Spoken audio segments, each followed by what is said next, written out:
The Mont Blanc pen glides smoothly over the stiff white pages. I sign my name, Olivia Cherry Bankston, in a decisive script on the last page of the divorce decree. I feel heavy. I feel free. I feel so ready for this to be over. Mason Clark, my divorce attorney's expression, matches mine in solemnity. Initial here. I follow his instructions, adding a swift OCB on the short line, exhaling my emotions over the reality of it, the finality. And here. He turns the page and I scribble once more. And that, my friend, is that. You're done. That's that. Straightening, I screw the top on his fancy pen and hand it back to him. Frustration, failure, and annoyance, all of it twists in my chest. I've spent 6 months rehashing all the how did I let this happen and how did I get here questions. It's been a long, difficult road, and I've finally landed on acceptance. I've accepted that I made a mistake. I've accepted I did my best, and I've accepted it was never going to be right, especially after I found out my ex had been sleeping with other women. You never think about the end when you're at the beginning.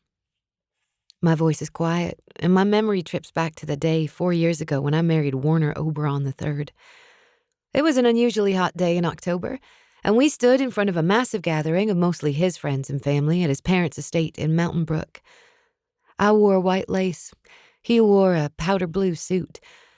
The humidity was unusually high, and I was uncomfortable, hot and itchy. I looked out over that crowd, and I couldn't find a single familiar face outside of my mother's. She never stopped crying. Ignoring the unease in my stomach, I focused instead on Warner's smile. He looked like he'd just closed a deal. I guess not. Mason's tone has all the cynicism of a seasoned divorce lawyer as he calmly collects his things. Yet almost half of them end. I hate being a statistic. But didn't I always worry that for Warner I was merely another successful acquisition? Love was never part of the equation for him. Was it for me? Surely I loved him at some point. Mason reads my face and places a warm hand on my shoulder. Stop. Our eyes meet and he continues. Nothing has changed, Liv. You're still a smart, successful lawyer, and this is merely a bump in the road of life. My eyes narrow. It feels more significant than a bump. If you knew how many of these cases I handle in a week, you wouldn't fixate on it. You'd accept it and just keep swimming. Sorry, it's my first divorce. A hint of sarcasm laces my tone and I walk to the window of my law office. I have a stunning view of Birmingham, facing Red Mountain, which is topped by the monument of Vulcan, the Roman god of fire and forge, holding his spear to the sky in defiance. A burly, bearded, bare-bottomed old god who refused to lay down his weapon, instead lifting it to the sky. I defy you, stars. The knot in my throat makes me wonder what I'm truly mourning. I've navigated one failure after another since I met Warner Oberon. From my lack of promotion to partner, to discovering our infertility issues, to discovering he was cheating on me, to now, standing here with freshly signed divorce papers. I'm at my lowest point, but my urge to fight is strong. He humiliated me, but he won't win. I'm not a failure.